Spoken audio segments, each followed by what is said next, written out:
Thank you very much for coming, and thank you for coming to support these young people.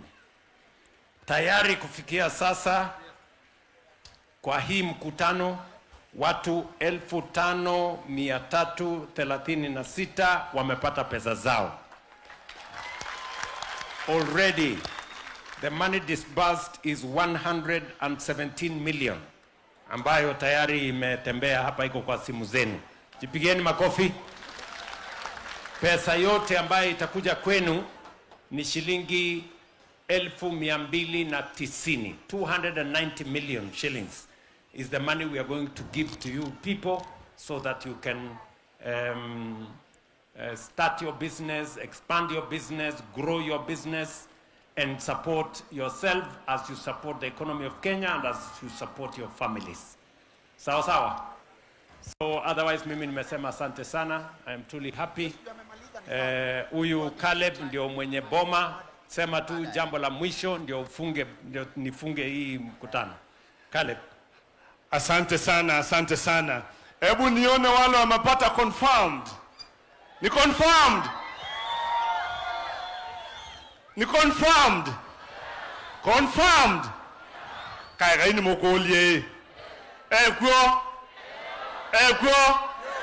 Ni mukulia tele. Pabe wea wake. Wabe wea wake. Asante sana Mheshimiwa Rais. Wanasema hapa kuna kazi yako. Hapa kila mtu anasema ni confirmed. Wakipata simu wanasema confirmed. Finally, Mheshimiwa Rais, tunakushukuru sana hapa Machakos kwa sababu the long waited barabara ya Makaveti Yeyuni imetangazwa. Site visit ni tarehe 19 na kurudisha tenders ni tarehe 20. Makofi jameni.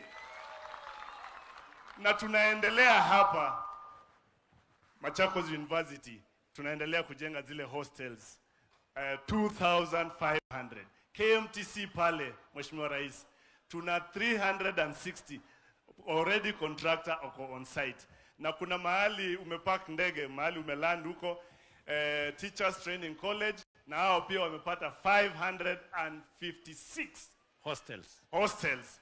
Na tena tuko na market ya Mtituni, kuna market ingine hapa inaitwa Makaveti. Asante sana. We have so much to thank you for. River hapa Muhongoni dam pale, ile Muhongoni uli instruct minister, na tunaendelea na waziri vizuri. Watu wataanza kupata compensation anytime. Tunamkaribisha rais. Ni two term. Asante sana. Mungu asante sana Caleb. Pigeni makofi Caleb. Bas mimi sitaki kusema kuzidi hapo. My friends, my sons